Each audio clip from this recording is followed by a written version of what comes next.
Asma Bala, bonjour. Bonjour. La civilisation française, héritière de la civilisation hellénique, a travaillé pendant des siècles pour former des hommes libres, c'est-à-dire pleinement responsables de leurs actes. La France refuse d'entrer dans le paradis des robots. Et d'ailleurs, ce paradis n'existe pas. Dans son discours d'inauguration à la conférence de San Francisco, le nouveau président des États-Unis, Harry Truman, a déclaré textuellement : avec la brutalité et la destruction en rythme croissant, la guerre moderne, si nous ne réussissons pas à la contenir, détruira, en dernière instance, toute la civilisation. Or, je le demande aux imbéciles, n'est-ce pas la condamnation du système et de la civilisation, fondée sur le primat des formes les plus grossières de l'action, que de telles paroles aient pu être prononcées, notamment par ce Truman, politicien d'affaires, sans race, sans passé, sans culture, et qui devrait avoir dans la civilisation des machines une confiance aveugle ? Hélas, nous voyons bien se perfectionner chaque jour les instruments et les méthodes de la destruction. Mais que trouvons-nous à opposer à la guerre, sinon la guerre elle-même ? Oh, je sais bien, il y a les conférences et les traités. Mais les imbéciles eux-mêmes comprennent que le perfectionnement de la guerre entraîne logiquement l'affaiblissement et la décadence des méthodes pacifiques de la diplomatie. Chaque invention nouvelle accroît le prestige de la force et fait décroître celui du droit. Extrait du livre « La France contre les robots », Georges Bernanos, 1947. Asma Bala, rebonjour. Bonjour Stéphane. Vous êtes chercheuse au laboratoire d'anthropologie politique de l'EHESS, l'école des hautes études de sciences sociales. Vous êtes spécialiste, donc, disais-je, des enjeux politiques et géopolitiques de la tech et de l'intelligence artificielle. Vous êtes d'ailleurs l'auteur d'un ouvrage récent qui s'appelle Technopolitique, comment la technologie fait de nous des soldats. Alors là, on vient d'entendre un texte qui date de 1947, donc de Georges Bernanos, La France contre les robots. C'est assez, visionnaire, comme ça résonne énormément avec votre pensée. Qu'est-ce que ça vous inspire, ces quelques mots de Bernanos, que vous citez d'ailleurs aussi dans votre ouvrage, mais dans un autre texte? Un autre ouvrage. Ça m'inspire une seule chose, parce qu'il y avait aussi en introduction les propos, si j'ai bien compris, de Truman. C'est la répétition infinie de l'histoire. Avec quand même ce constat, alors je ne sais pas si on est nombreux à le partager, je crois que oui, qu'on n'apprend rien, mais strictement rien, des erreurs du passé. Et que, en fait, les époques se suivent, se succèdent, mais les questions, elles, restent assez éternelles et permanentes. Il y a une permanence dans le chaos et le bouleversement du monde. Et ce sont toujours les mêmes questions qu'on se pose. C'est un peu la même question sur l'intelligence artificielle, mais autrefois, ça aurait été le golem ou Frankenstein. Et il y a cette chose de très complexe, la plus complexe qui soit d'une certaine façon, qui n'est pas tant la guerre ou la paix, qui n'est pas tant la machine ou les robots, mais nous. La singularité humaine, et notre liberté. Et justement, là-dedans, il y a quelque chose qui est patent dans votre texte. C'est cette course menée par la tech qui, en fait, est toujours contradictoire avec la démocratie. Pourquoi technologie et démocratie semblent ne pas pouvoir être de bons compagnons ? En fait, il faut reformuler. Ce n'est pas tant l'opposition technologie et démocratie qu'il faudrait articuler, mais plus exactement la privatisation de la technologie. Et je m'explique. Le propos que je tiens dans Technopolitique, c'est de dire que on est en train d'entrer dans un nouveau siècle, le XXIe siècle, et celui-ci est en train de se construire son socle civilisationnel, d'une certaine façon, son infrastructure socle. Ce sont les technologies ou les outils. Alors, l'erreur qu'on a faite et qu'on fait globalement collectivement, c'est toujours de les analyser en puzzle, c'est-à-dire en pièces détachées. Alors, un coup, c'est l'IA, puis l'IA générative, et puis les réseaux sociaux, la veille, et puis le lendemain, c'est le métavers qui probablement reviendra pour des questions géopolitiques d'ailleurs, le cyber, etc. Bon. Les implants de Neuralink, Elon Musk. Donc, à chaque année, son lot de nouveautés technologiques ou d'innovations qui vont cristalliser une hystérie collective. On va en parler pendant 1 an ou 2 maximum, puis après, hop, on va passer à autre chose. Et moi, ce qui m'intéressait, et c'est en fait l'un des fils directeurs ou le fil rouge du livre, c'est non pas de prendre en pièces détachées, et je reviens vraiment, et ça va répondre précisément, vous allez voir, à la question quand j'aurai attaqué ma chute. Mais, mais c'était pas de les prendre en silos, par morceaux éclatés, mais d'essayer de comprendre quel était le système qui était en train de se construire, de se mettre en place et de s'agencer quand on les mettait en lien, c'est-à-dire quand tous ces outils-là font système. Et quand ils font système, on se rend compte que ce sont des infrastructures, qui sont même parfois, souvent, de nature publique. Un réseau social est un espace public. Et en même temps, quand on continue à analyser, la plupart de ces infras-là sont en fait aux mains de quelques acteurs qui se comptent mais littéralement sur les doigts d'une main et qui sont américains, et on peut les citer. Et donc il y a cette privatisation, et une fois qu'on a dit privatisation d'infrastructures qui sont civilisationnelles, on n'a pas encore fini l'analyse. Ces géants technologiques, ces big tech, qui sont parfois très incarnés, comme Sam Altman, patron d'OpenAI, ou Elon Musk avec toute sa galaxie X-Corp, ont des idéologies. Ils ont une vision du monde. Ils ont un projet politique. C'est hyper intéressant d'écouter leurs discours, de lire et d'analyser simplement leurs discours, même parfois leurs tweets. C'est-à-dire qu'aujourd'hui, ce qui est absolument génial, et je sais que ça fait frémir les chercheurs traditionnels, mais les tweets sont aujourd'hui une source de documentation. Elon Musk, quand il communique, et c'est de la communication, et c'est de la docu. Et c'est le projet politique qui est parfois antidémocratique qui lui pose problème.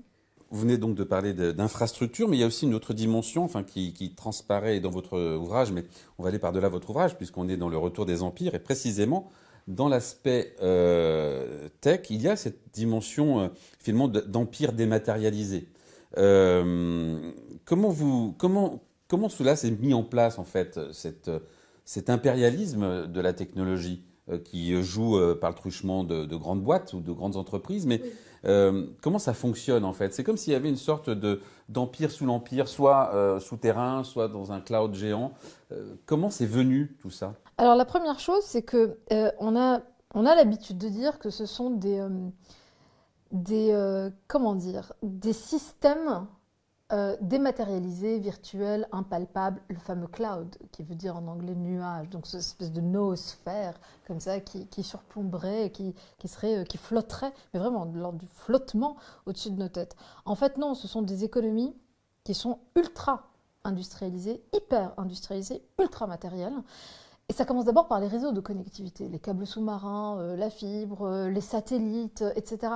Donc les réseaux télécoms. Donc c'est d'abord de l'industrie. Et c'est d'autant plus de l'industrie qui est encapsulée dans une époque, dans son contexte historique. Et donc on retrouve, si vous voulez, mais poussé à son paroxysme, à peu près tous les fonctionnements que l'on a connus du XXe siècle, de espèce d'hypercapitalisme, c'est-à-dire les fractures nord-sud, l'exploitation du nord par le sud. Encore faudrait-il d'ailleurs redéfinir ce qu'est le nord et ce qu'est le sud.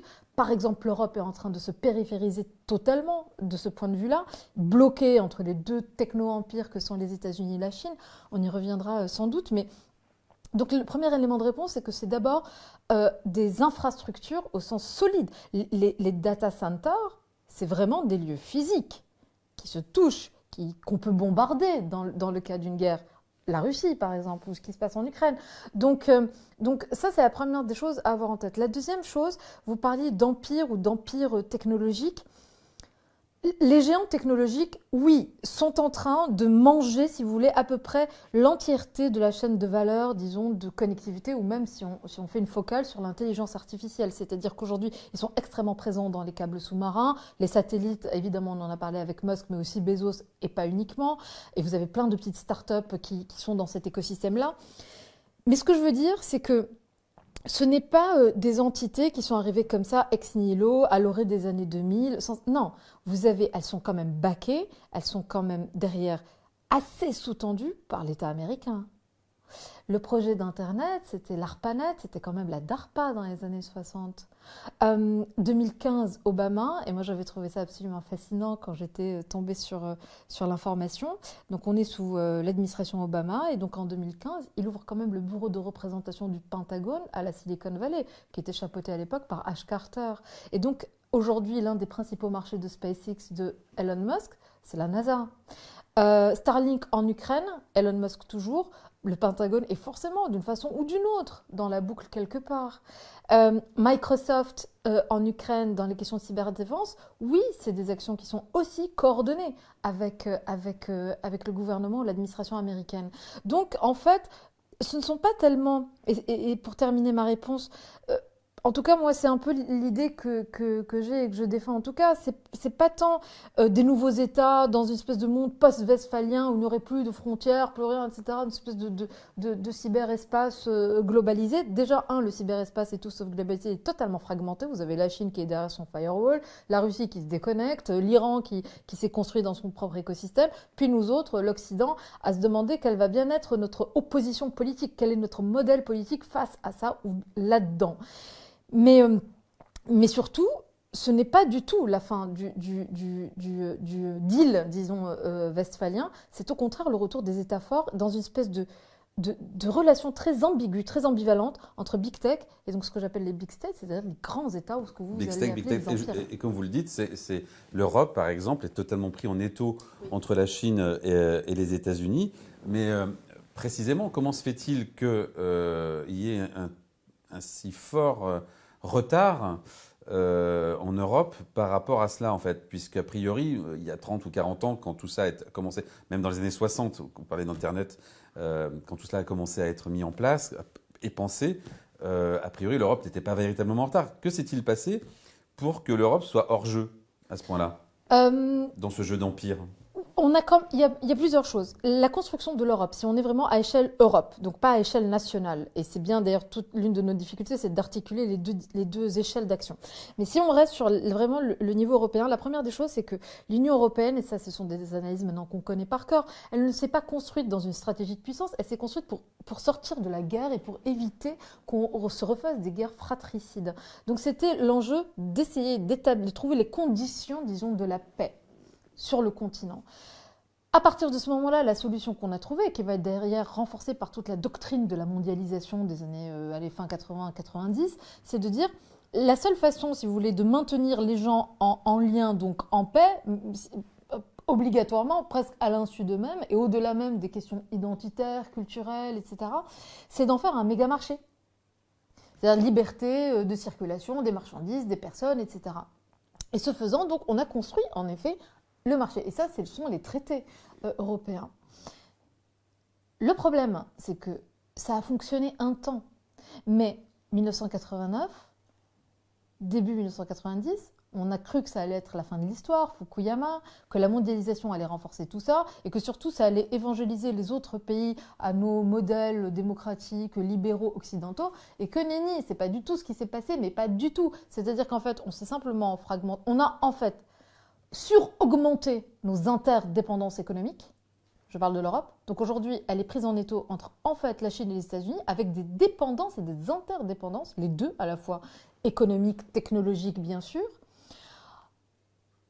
S'étant construite comme marché de consommateurs, elle ne s'est donc pas construite, contrairement aux deux autres, comme une puissance, la fameuse Europe puissance, qui n'est aujourd'hui que de la, pardon de le dire comme ça, aussi brutalement, mais qui n'est que de la com politique pour l'instant encore.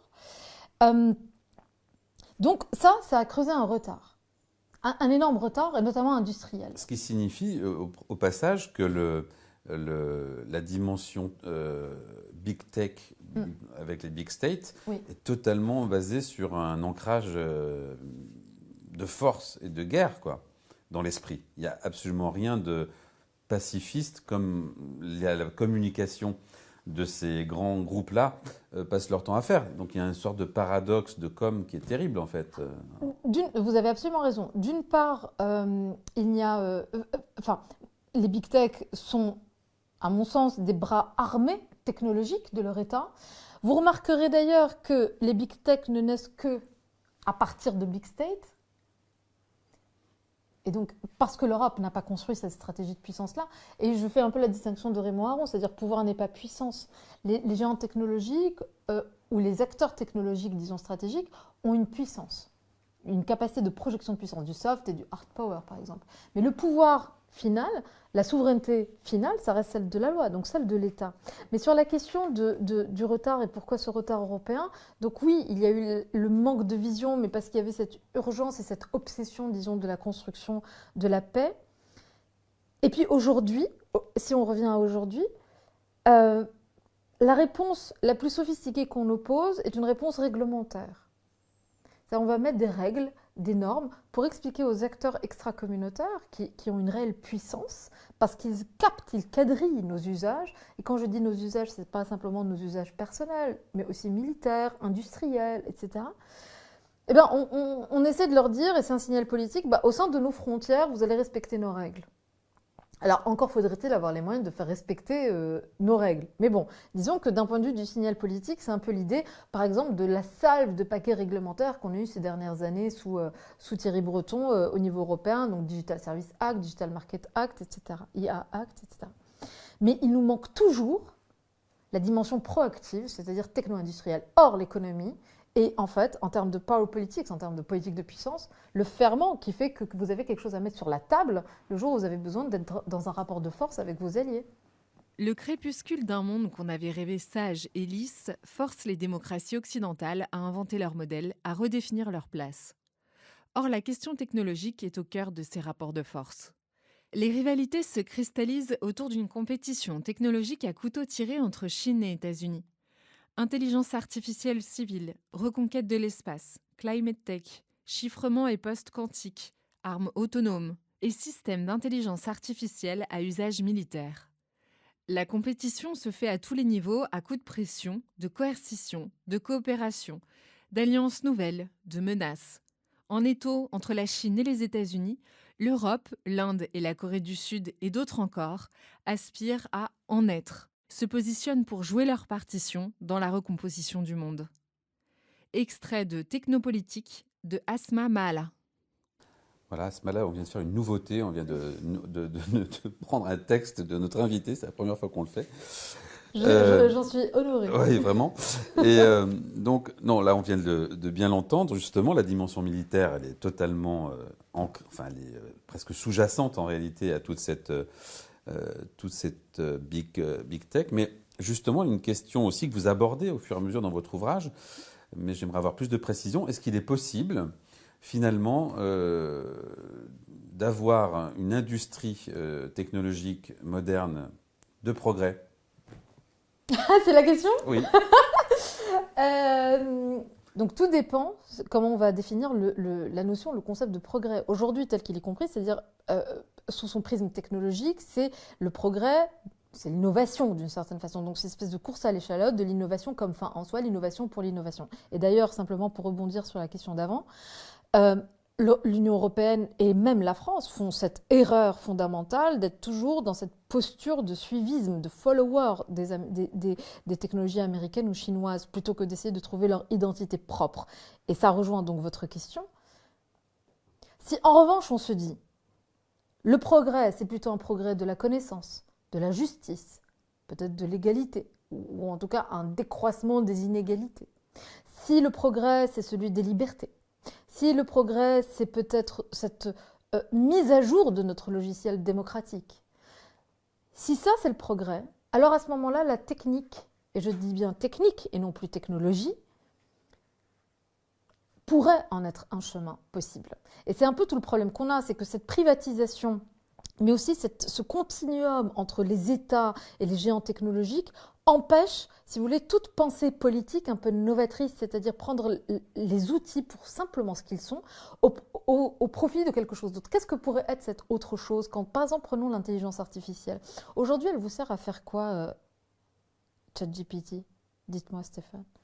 Elle permet d'aller plus vite dans la recherche d'informations, etc. Par exemple. Par exemple, résumer des mails, faire des sum-up de texte, rédiger des trucs, trouver la recette de la tartiflette, se demander quel est le sens de l'humanité face à la machine. C'est un moteur de recherche accéléré, quoi. Super plus, une espèce de petit bot personnel. Ok. Ces mêmes technos-là, potentiellement, si elles sont mieux pensées, elles pourraient, à contrario, être mises au service de quoi ? Du progrès de la science, de la médecine, peut-être même de la question climatique, peut-être même de la réduction de l'écart entre le Nord et le Sud. Et là, c'est très globalisant ce que je dis, mais on a un énorme sujet avec l'Afrique, avec les crises migratoires, avec les prochaines guerres climatiques. Et de ce point de vue-là, je trouve qu'on est extrêmement flemmard sur la pensée politique de la technologie. Oui, mais la technologie est extrêmement polluante en termes de, vous l'avez dit, hein, c'est un objet industriel d'abord et avant tout. Oui.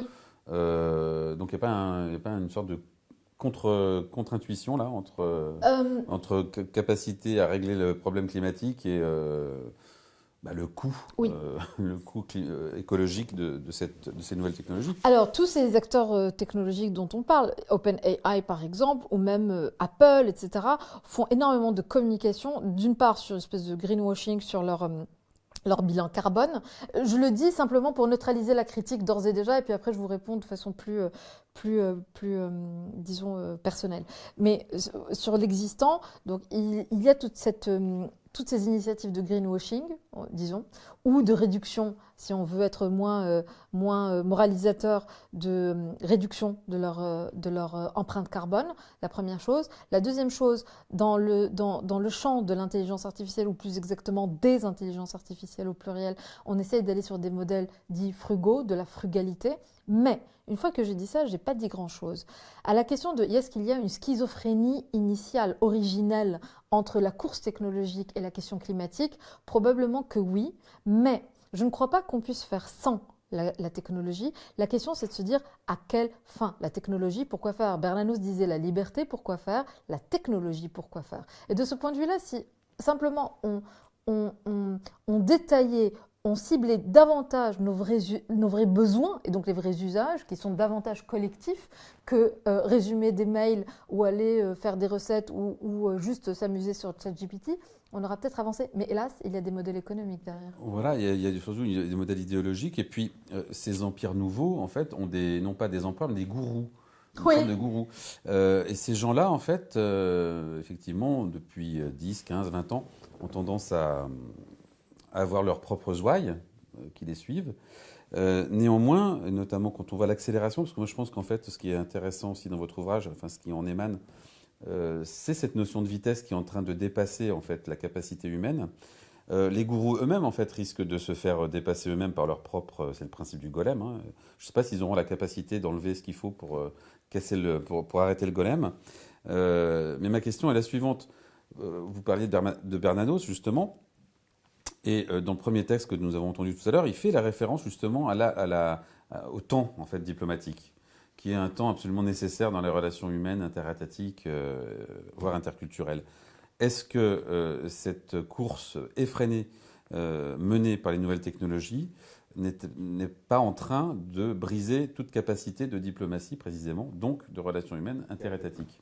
C'est une très très bonne question parce que il y a même maintenant ce qu'on appelle, alors dans un certain champ, la tech diplomatie, c'est-à-dire aujourd'hui, c'est toute la diplomatie autour des géants technologiques d'une part, donc qui ont même depuis 2016, ça c'était le Danemark, des ambassadeurs dédiés aux géants technologiques, Kaspar Klein, je crois, de son nom. Et puis vous avez surtout la disruption, on va dire, des pratiques diplomatiques qui sont beaucoup sur le temps long, en coulisses, les rencontres, les discussions, les cénacles, etc., qui sont en fait percutées de plein fouet par les réseaux sociaux. Où est-ce que tout, aujourd'hui, dirigeant communique en premier lieu? Où? Sur Twitter. Internet. Sur Twitter. Oui, sur Twitter, oui. Donc en fait, il y a cette immédiateté de la réaction, y compris dans le champ diplomatique. Ça ne veut pas du tout dire qu'en coulisses et en bac, il n'y a pas une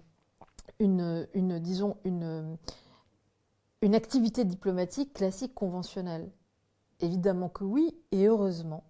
Mais elle se fait maintenant en 2 temps, sur 2 couloirs, et en fait dans 2 espaces-temps. Et donc ça rend le travail diplomatique traditionnel, conventionnel, tel qu'on l'apprend à l'école, disons, un peu plus compliqué et percuté, parce que vous devez articuler 2 temporalités en permanence, le temps long et le temps de l'immédiateté, parce que tout de suite, votre président a tweeté, parce qu'il fallait qu'il tweete, parce que l'autre a tweeté. Trump tweet, Zelensky tweet, Macron tweet. Et donc, quand la tête du gouvernement est compulsivement en train de tweeter, ça rend les choses parfois délicates, voire même parfois créer des incidents.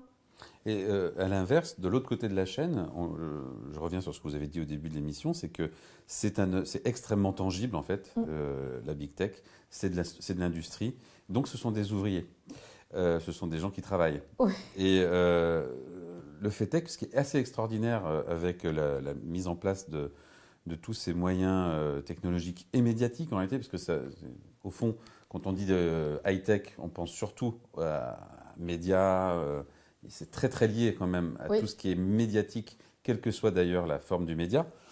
Ça a quand même un effet extraordinaire, c'est que ça efface complètement le début de la chaîne. Est-ce que ça commence à être réfléchi et pensé? Évidemment que c'est réfléchi et c'est pensé. Parce qu'il y a une invisibilité absolue de ceux qui fabriquent les câbles. Oui. Alors, ce champ-là, si vous voulez, dans le champ... Moi, je ne suis absolument pas sociologue. Hein. Moi, je parle d'un certain angle qui est l'angle des sciences politiques.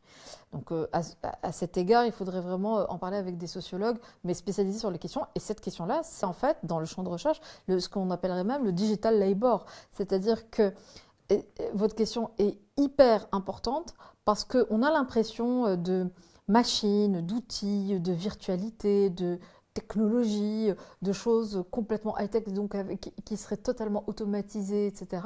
En réalité, il n'y a que des hommes et des femmes, hein, mais d'ailleurs beaucoup d'hommes, de bout en bout de la chaîne.